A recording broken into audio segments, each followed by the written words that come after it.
मैंने एक शेर लिखा है, जी जी। आपकी नजर किए देता हूँ। लिखा है मैंने, ना गाने बजाने में मजा आता है, ना माल कमाने में। अरे ये अमरजीत आपने कहा लिखा है? ये तो सर ने लिखा है। देखो, नहीं, मैं झूठ नहीं बोल रहा हूँ, मैंने लिखा है। ये शेर अच्छा। पॉपुलर साहब का है, मैंने लिखा मैंने है। तुरंत पकड़ा इनको। मैंने हाँ लिखा है, देखिए। बिल्कुल तो ये वाह जी सुनाइए वाह। जरा, बड़ा अच्छा शेर है। ना तो कुछ गाने बजाने में मजा आता है जी। और न कुछ माल कमाने में मजा आता है। हाँ, नाम खुजली का बुरा लगता है सबको, लेकिन मुस्तकिल फिर भी खुजाने में जाने मजा में बड़ा आता है। मजा आता मुस्तकिल। है। और अब मैं आपको चार चार पंक्तियां अलग उससे सुनाता हूँ।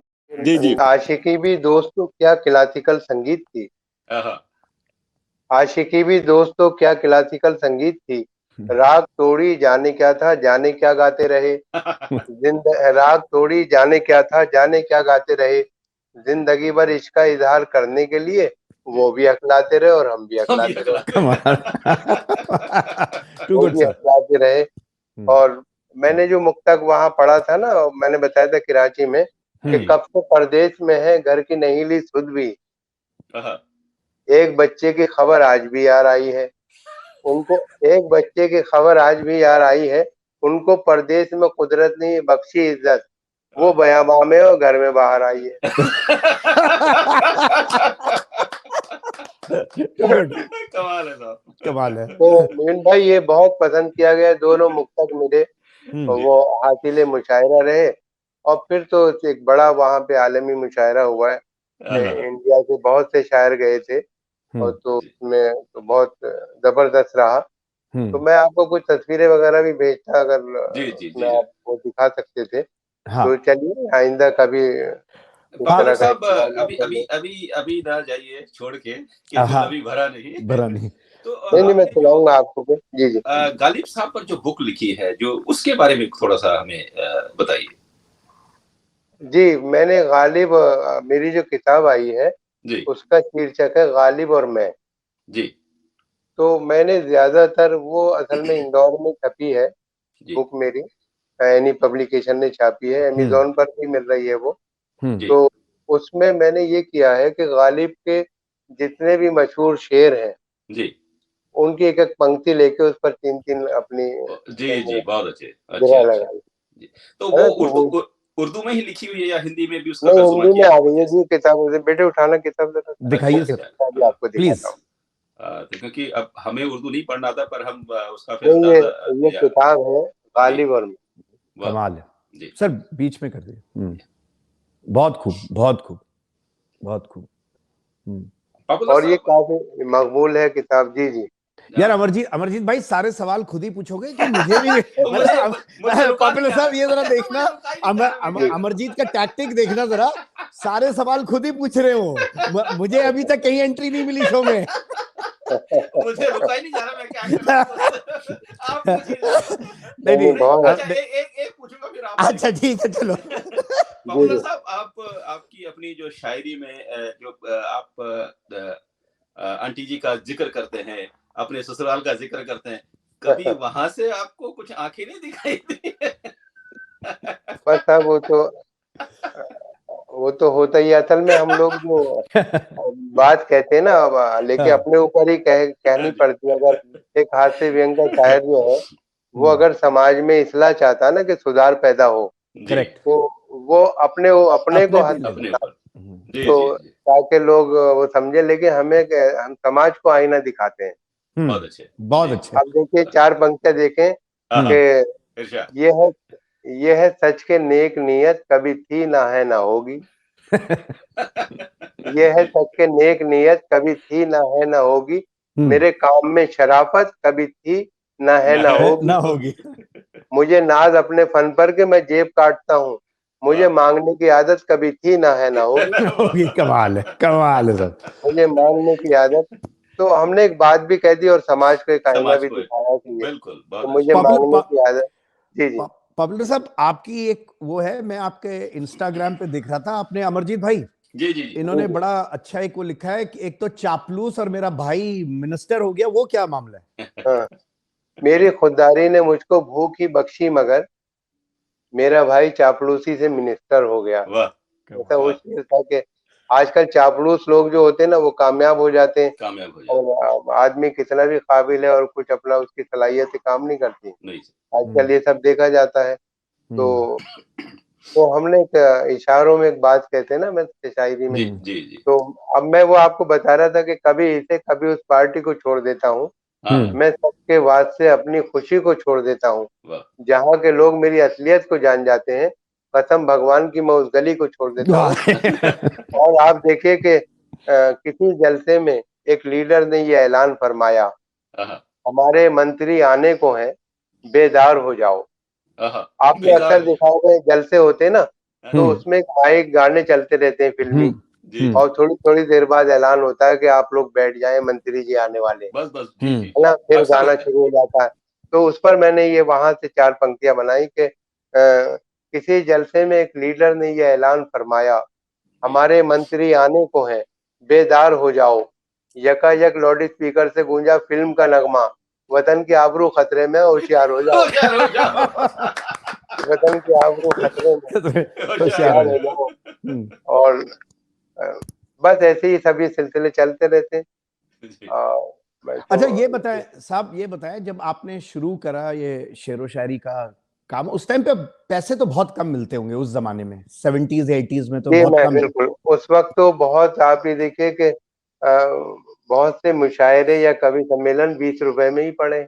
अरे वाह। और दिल्ली जाते थे ना, तो एक प्रोग्राम मुझे अच्छी तरह याद है, मैंने लिखा है, तो तकरीबन 2 रुपए 30 पैसे का टिकट था दिल्ली का, बस का, और यानी कि 5 रुपए में आना जाना हो जाता था, और 15 रुपए बच जाते थे।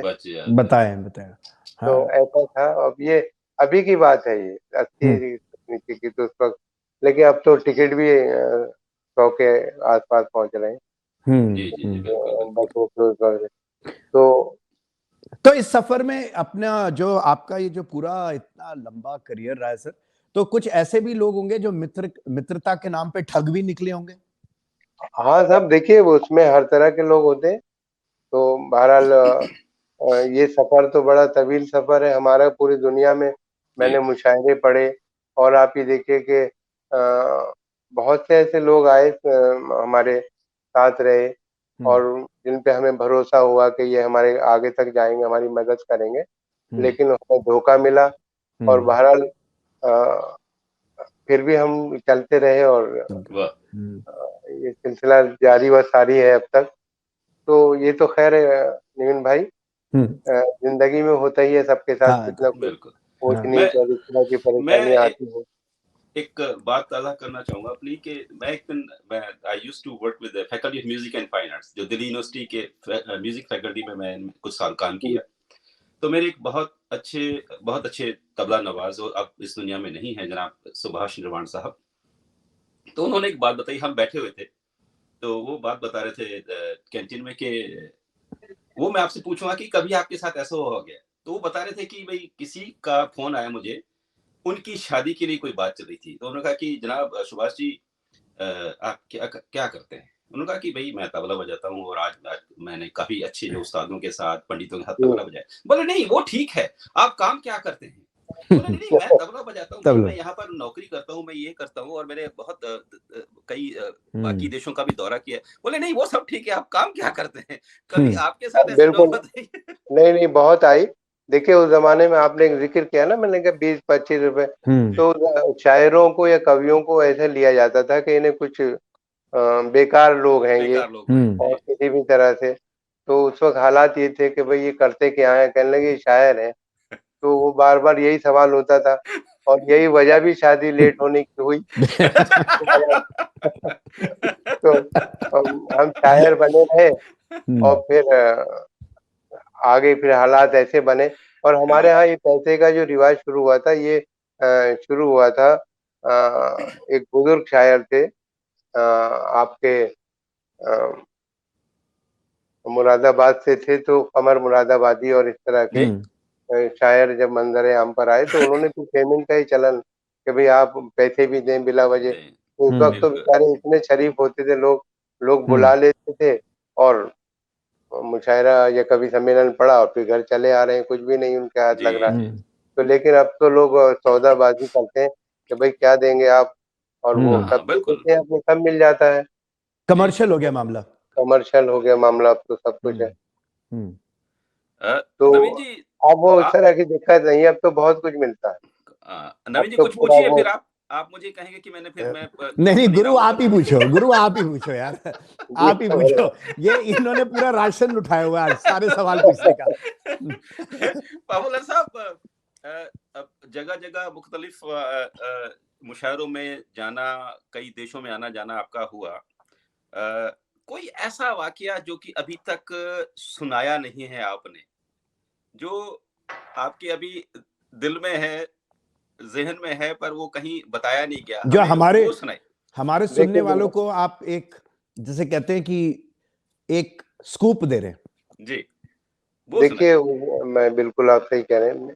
असल में मुझे इस तरह के बहुत से, मैं जब पहली बार कराची गया तो वो मुझे अच्छी तरह याद है, ये 89 का वाकया है। तो मेरी बड़ी बहन जो थी उनकी शादी वहाँ हुई थी जी। तो मेरे बहनोई भी यहीं से थे, इंडिया से, तो फिर वो उधर चले गए थे, तो बहरहाल वो एक सिलसिला बना और सिस्टर की शादी हो गई। तो जब मैं मुशायरे का मुझे दावतनामा मिला और मैं जब कराची गया तो मैं ये सोच रहा था कि बहन की तरफ जाऊं, उन्हें बताऊं, उन्हें इत्तला दूं कि वहाँ, फिर मेरे जहन में ये आया कि जो मुशायरे वालों ने मेरे लिए इंतजाम किया है मुझे वहीं जाना चाहिए। अगर हो सकता है कि मैं मुशायरे में कामयाब ना रहूं, पहली बार ये मेरा सफर है बाहर का, तो फिर मुझे बड़ी शर्मिंदगी उठानी पड़ेगी अपने घर के लोगों के साथ। तो बस ये सोच के मैंने उसको अवॉइड किया और एक तरह से जो मुशायरों ने वालों ने मेरे लिए इंतजाम किया था ठहरने का, मैं वहां पहुंच गया और फिर 2-4 दिन का के वीजा पर गया था कि फिर उसके प्रोग्राम के बाद मुझे वापस होना था। तो 15 दिन का वीजा था और फिर ये हुआ कि उस प्रोग्राम में मुझे कामयाबी मिली बहुत जबरदस्त, मुझे सभी शायरों ने, और मैंने जो 2 मुक्तक आपको सुनाए थे ना, वो महबूब वादा करके, तो वो बड़े पसंद किए गए, उससे मेरा रास्ता बनता चला गया। फिर मुझे बड़े मुशायरे का दावतनामा मिला वहीं कराची में, वो था इंडो पाक मुशायरा। तो अली सिद्दीकी हिंदुस्तान में बड़े बड़े आलमी मुशायरे करा रहे थे, तो फिर उन्हें दावत दी गई कि आप कुछ हिंदुस्तान के कुछ शायरों को लाएं। तो उसमें थे मजरू सुल्तानपुरी और बड़े बड़े हमारे फिल्मी शायर थे, और हिंदुस्तान के जो कुमार बाराबंकी, वसीम बरेलवी, अली सरदार जाफरी, ये सब लोग आए। तो इनके लिए एक बड़ा मुशायरा, आलमी मुशायरा वहाँ के तो हुआ, तो उसमें मुझे भी उन्होंने इनवाइट किया गया, उसमें मैं गया। तो बहरहाल मेरे लिए एक रास्ता बना बड़ा, और क्योंकि विदेशों में सारे लोग रहते हैं वहाँ के इधर उधर, तो ये इंडो पाक मुशायरे बाहर हुए, क्योंकि हमारे हिंदुस्तान के लोग जहाँ जहाँ हमारी एम्बेसी है, क्योंकि इंडियन एम्बेसी भी थी पाकिस्तान में, तो हमारे इत्तेफाक से मेरे एक दोस्त थे शर्मा जी, वहाँ वो एम्बेसडर एक तरह से, वो मेरठ यूनिवर्सिटी के पढ़े हुए थे, तो फिर उनके साथ मेरा सफर रहा। वो जहाँ जहाँ मैं जाता था तो इंडियन एम्बेसी के लोग भी साथ होते थे, तो प्रोग्राम, तो बड़ी मोहब्बतें मिली और फिर वहां से एक सिलसिला बनता चला गया। फिर तो उसके बाद दुबई गए, फिर उसके बाद सऊदी अरब जाना हुआ, और फिर दुबई में अली सर कराते थे आपके मुशायरे जो होते थे, हमारे सलीम जाफरी साहब, वो बड़े मुशायरे कराते थे, आलमी मुशायरे थे, अल मंसूर वगैरह रिकॉर्ड करते थे, पूरी दुनिया में दिखाए जाते थे। तो उसमें सलीम जाफरी का बड़ा नाम था, तो ये वहीं से शुरुआत हुई। जी, उस जमाने में जो आपने एक शब्द लिया अल मंसूर, काफी फेमस होता था वो। जी जी, वो शायद हाँ, वीडियो कैसेट्स कैसेट बनाते थे अल मंसूर वाले। हाँ करेक्ट, क्योंकि तो जब उस वक्त क्योंकि सलीम जाफरी जश्न करते थे, तो मैं 93 में पहला जश्न उन्होंने किया, जश्न जगन्नाथ आजाद। एक हमारे बुजुर्ग शायर थे जगन्नाथ आजाद साहब, कश्मीरी थे वो, और बड़े बुजुर्ग शायर थे, तो उनका जश्न उन्होंने दुबई में किया। तो उन्होंने इकबाल पर काम किया था, तो बहरहाल वो बड़े नामवर शायर थे, उनके साथ बड़े सफर रहे मेरे, दुबई भी रहे, पाकिस्तान में भी रहे। तो दुबई में वो जश्न, वो मुशायरा यूट्यूब पर भी मौजूद है। अगर आप निविन भाई मुझसे कहते ना, मैं कुछ मुशायरे वो पुराने आपको भेज देता, तो वो आप दिखा सकते थे, वो और अच्छा प्रोग्राम बनता है। सर अभी तो अमरजीत और मैं आपके साथ जुड़े रहेंगे, बहुत बहुत खूब गप्पे होंगी, खूब सारी बातें होंगी। आजकल आपने पॉपुलर साहब, आपने एक चीज देखा होगा, आजकल के जो बच्चे पढ़ना लिखना भूल गए शायद इतना ज्यादा। इसके बारे में आपके क्या वो रहेगी, ये क्या मैसेज रहेगा आपका? क्यों अमरजीत? देखिए बिल्कुल नवीन भाई, आपने सही सवाल किया। देखिए आजकल हमारी जो बुनियादें थी एक तरह से मजबूत थी। हम चाहे एक प्राइमरी स्कूल जो हमारे हिंदुस्तान में है उसमें पढ़ रहे थे, हम कॉन्वेंट से नहीं पढ़े तो, लेकिन उसमें हमें सभी जबानों से हमारा साबका पड़ता था वास्ता। हम हिंदी भी पढ़ते थे, उर्दू भी पढ़ते थे, अंग्रेजी भी पढ़ते थे, है ना। लोगों से मिलना जुलना भी रहता था, बातचीत भी रहती थी, इस तरह के बहस भी होती थी। और बहुत से प्रोग्राम कॉलेज में हुआ करते थे, मुकाबले होते थे, तकरीरी ड्रामे होते थे, है ना, तमसीली मुशायरे। तो हमें बहुत कुछ सीखने को मिलता था। लेकिन अब जो नई जनरेशन आ रही है इसमें क्या है, हम कौन अंग्रेजी तो पढ़ जाते हैं जी, लेकिन अब जैसे हमारी जबानें हैं हिंदुस्तान में, हम अपनी जबानों के लिए कोशिश कर रहे हैं कि उर्दू भी रहे, हिंदी भी रहे। लेकिन हमारे जो नए लोग आ रहे हैं, ना तो वो उर्दू जानते हैं, ना वो अच्छी हिंदी जानते हैं। अगर आप उनसे कहिए कि 75 रुपए की दही ले आइए, तो वो कहेगा कि 75 क्या होते हैं पापा? बिल्कुल सही बात। तो उनको बताना पड़ता है 75, है ना, तब जाके उसकी समझ में आता है। तो बहरहाल उनकी बुनियादें एक तरह से उस तरह से मजबूत नहीं है एक तरह से। तो मैं अपने बच्चों का, मेरा बेटा तो सब उर्दू भी अब सीखने लगा है और सब जबानें, तो मैं कह रहा हूँ कि सभी जबानों को सीखना चाहिए। अब जैसे हम अपनी जबानों के लिए यहाँ कोशिश करते हैं कि जॉब नहीं मिलते हिंदी में उर्दू में पढ़ लिख कर भी, तो क्या है कि वहाँ जो लोग बैठे हुए हैं वो इंटरव्यू अंग्रेजी में कर रहे हैं। तो बहरहाल वो कैसे जॉब मिलेगा? तो हम कोशिश करते रहते हैं अपनी, हमारी जैसे उर्दू है यहाँ, अब उर्दू भी ज्यादा इस तरह के चलन में नहीं है, तो बस कहीं कहीं पढ़ाई जाती है, बच्चे सीख रहे हैं घरों पर, या फिर कुछ कॉलेजों में है, जो उर्दू कॉलेज है उसमें पढ़ाई जा रही है। हिंदी के साथ भी यही हो रहा है, तो लोग अंग्रेजी बच्चों को पढ़ा रहे हैं। अब जो नई जनरेशन आ रही है वो सब अंग्रेजी कॉन्वेंट से ही पढ़े। तो हम बस एक पखवाड़ा मनाते हैं, हिंदी पखवाड़ा हो गया, या फिर उर्दू के लिए हमारे जो उर्दू को जिंदा किए हुए मुशायरे और हिंदी को कवि सम्मेलन, हम दोनों एक तरह से दोनों भाषाओं में प्रोग्राम चलते हैं, तो उससे लोग जुड़ते हैं, कविता को पसंद करते हैं। अब क्योंकि इंस्टाग्राम और बहुत से फेसबुक और ये सब, अब जो नए लोग आ रहे हैं, चाहे वो उर्दू हिंदी उतनी नहीं जानते, लेकिन शायरी पसंद कर रहे हैं।